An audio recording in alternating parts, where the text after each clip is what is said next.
The Boys with the Golden Stars by Andrew Lang. Once upon a time, what happened did happen, and if it had not happened, you would never have heard this story. Well, once upon a time, there lived an emperor who had half a world all to himself to rule over, and in this world dwelt an old herd and his wife, and their 3 daughters, Anna, Stana, and Laptitsa. Anna the eldest was so beautiful that, when she took the sheep to pasture, they forgot to eat as long as she was walking with them. Stana, the second, was so beautiful that, when she was driving the flock, the wolves protected the sheep. But Laptitsa, the youngest, with a skin as white as the foam on the milk, and with hair as soft as the finest lamb's wool, was as beautiful as both her sisters put together, as beautiful as she alone could be. One summer day, when the rays of the sun were pouring down on the earth, the 3 sisters went to the wood on the outskirts of the mountain to pick strawberries. As they were looking about to find where the largest berries grew, they heard the tramp of horses approaching so loud that you would have thought a whole army was riding by, but it was only the emperor going to hunt with his friends and attendants. They were all fine, handsome young men who sat their horses as if they were part of them, but the finest and handsomest of all was the young emperor himself. As they drew near the 3 sisters and marked their beauty, they checked their horses and rode slowly by. "Listen, sisters," said Anna as they passed on, "if one of those young men should make me his wife, I would bake him a loaf of bread, which should keep him young and brave forever. And if I said Stana should be the one chosen, I would weave my husband a shirt, which will keep him unscathed. When he fights with dragons, when he goes through water, he will never even be wet, or if through fire, it will not scorch him. And I said Laptitsa will give the man who chooses me 2 boys, twins each, with a golden star on his forehead, as bright as those in the sky." And though they spoke low, the young men heard, and turned their horses' heads. "I take you at your word and mine. Shall you be most lovely of empresses?" cried the emperor, and swung Laptitsa and her strawberries on the horse before him. "And I will have you, and I you," exclaimed 2 of his friends, and they all rode back to the palace together. The following morning, the marriage ceremony took place, and for 3 days and 3 nights there was nothing but feasting over the whole kingdom. And when the rejoicings were over, the news was in everybody's mouth that Anna had sent for corn and had made the loaf of which she had spoken at the strawberry beds. And then more days and nights passed, and this rumor was succeeded by another one that Stana had procured some flax and had dried it and combed it and spun it into linen, and sewed it herself into the shirt of which she had spoken over the strawberry beds. Now the emperor had a stepmother, and she had a daughter by her first husband who lived with her in the palace. The girl's mother had always believed that her daughter would be empress, and not the milk-white maiden, the child of a mere shepherd. So she hated the girl with all her heart, and only bided her time to do her Roman 99. But she could do nothing as long as the emperor remained with his wife night and day, and she began to wonder what she could do to get him away from her. At last, when everything else had failed, she managed to make her brother, who was king of the neighboring country, declare war against the emperor, and besiege some of the frontier towns with a large army. This time her scheme was successful. The young emperor sprang up in wrath the moment he heard the news, and vowed that nothing, not even his wife, should hinder his giving them battle. And hastily assembling whatever soldiers happened to be at hand, he set off at once to meet the enemy. The other king had not reckoned on the swiftness of his movements, and was not ready to receive him. The emperor fell on him when he was off his guard, and routed his army completely. Then, when victory was won, and the terms of peace hastily drawn up, he rode home as fast as his horse would carry him, and reached the palace on the 3rd day. But early that morning, when the stars were growing pale in the sky, 2 little boys with golden hair and stars on their foreheads were born to Laptitsa, and the stepmother who was watching took them away and dug a hole in the corner of the palace under the windows of the emperor and put them in it, while in their stead she placed 2 little puppies. The emperor came into the palace, and when they told him the news, he went straight to Laptitsa's room. No words were needed. He saw with his own eyes that Laptitsa had not kept the promise she had made at the strawberry beds, and though it nearly broke his heart, he must give orders for her punishment. So he went out sadly and told his guards that the empress was to be buried in the earth up to her neck, so that everyone might know what would happen to those who dared to deceive the emperor. Not many days after the stepmother's wish was fulfilled, the emperor took her daughter to wife, and again, the rejoicings lasted for 3 days and 3 nights. Let us now see what happened to the 2 little boys. The poor little babies had found no rest even in their graves. In the place where they had been buried there sprang up 2 beautiful young aspens, and the stepmother, who hated the sight of the trees, which reminded her of her crime, gave orders that they should be uprooted, but the emperor heard of it, and forbade the trees to be touched, saying, "Let them alone, I like to see them, there they are, the finest aspens I have ever beheld." And the aspens grew as no aspens had ever grown before. In each day they added a year's growth, and each night they added a year's growth. And at dawn, when the stars faded out of the sky, they grew 3 years' growth in the twinkling of an eye, and their boughs swept across the palace windows. And when the wind moved them softly, the emperor would sit and listen to them all the day long. The stepmother knew what it all meant, and her mind never ceased from trying to invent some way of destroying the trees. It was not an easy thing, but a woman's will can press milk out of a stone, and her cunning will overcome heroes. What craft will not do, soft words may attain, and if these do not succeed, there still remains the resource of tears. One morning, the empress sat on the edge of her husband's bed and began to coax him with all sorts of pretty ways.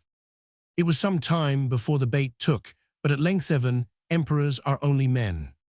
"Well, well," he said at last, "have your way and cut down the trees, but out of one they shall make a bed for me, and out of the other one for you."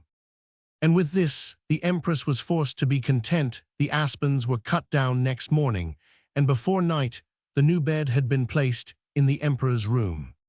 Now when the emperor lay down in it, he seemed as if he had grown 100 times heavier than usual, yet he felt a kind of calm that was quite new to him. But the empress felt as if she was lying on thorns and nettles and could not close her eyes. When the emperor was fast asleep, the bed began to crack loudly, and to the empress each crack had a meaning. She felt as if she were listening to a language which no one but herself could understand. "Is it too heavy for you, little brother?" asked one of the beds. "Oh no, it is not heavy at all," answered the bed, in which the emperor was sleeping. "I feel nothing but joy now that my beloved father rests over me." "It is very heavy for me," said the other bed, "for on me lies an evil soul." And so they talked on till the morning, the empress listening all the while. By daybreak, the empress had determined how to get rid of the beds. She would have 2 others made exactly like them, and when the emperor had gone hunting, they should be placed in his room. This was done, and the aspen beds were burnt in a large fire, till only a little heap of ashes was left. Yet while they were burning, the empress seemed to hear the same words which she alone could understand. Then she stooped and gathered up the ashes and scattered them to the 4 winds, so that they might blow over fresh lands and fresh seas, and nothing remain of them. But she had not seen that, where the fire burnt brightest, 2 sparks flew up, and after floating in the air for a few moments, fell down into the great river that flows through the heart of the country. Here the sparks had turned into 2 little fishes with golden scales, and one was so exactly like the other that everyone could tell at the first glance that they must be twins. Early one morning, the emperor's fishermen went down to the river to get some fish for their master's breakfast, and cast their nets into the stream. As the last star twinkled out of the sky, they drew them in, and among the multitude of fishes lay 2, with scales of gold, such as no man had ever looked on. They all gathered round and wondered, and after some talk, they decided that they would take the little fishes alive as they were, and give them as a present to the emperor. "Do not take us there, for that is whence we came, and yonder lies our destruction," said one of the fishes. "But what are we to do with you?" asked the fisherman.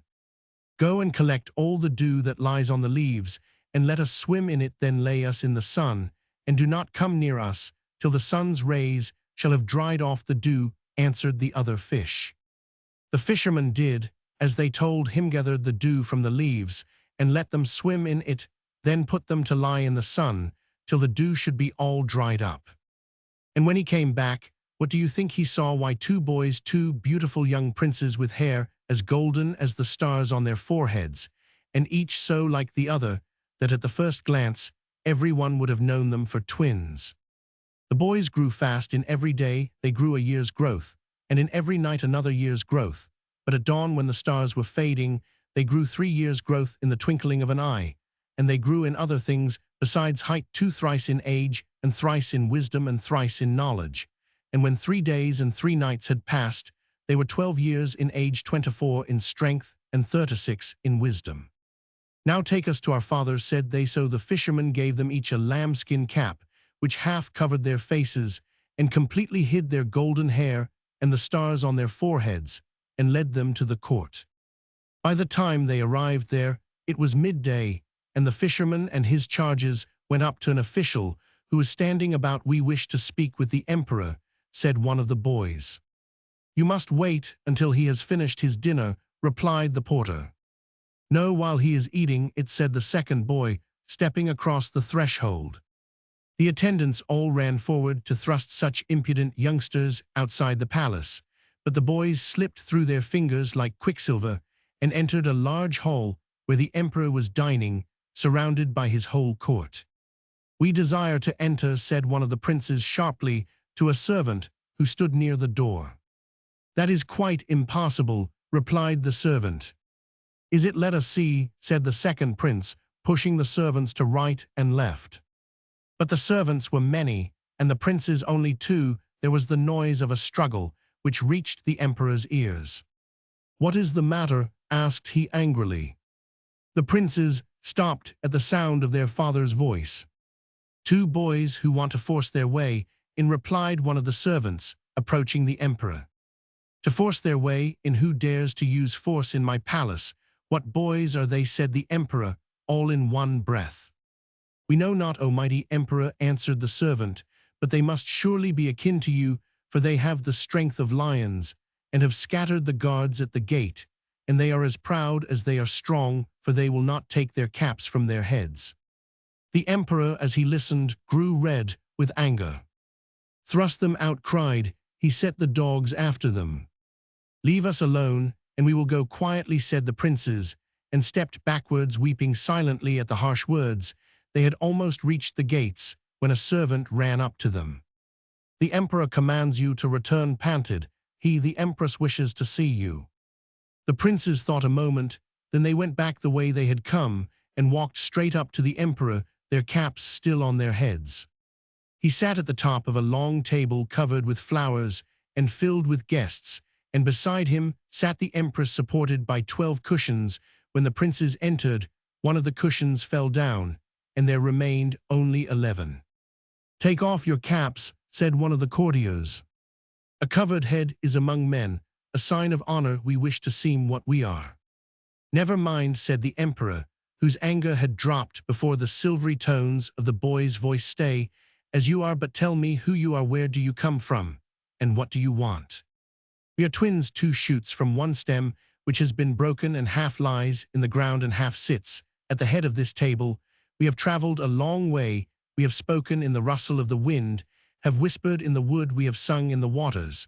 But now we wish to tell you a story which you know without knowing it, in the speech of men. And a second cushion fell down. Let them take their silliness home, said the empress. Oh no, let them go on, said the emperor. You wish to see them, but I wish to hear them. Go on, boys, sing me the story. The empress was silent, but the princes began to sing the story of their lives. There was once an emperor, began they, and the third cushion fell down. When they reached the warlike expedition of the emperor, 3 of the cushions fell down at once.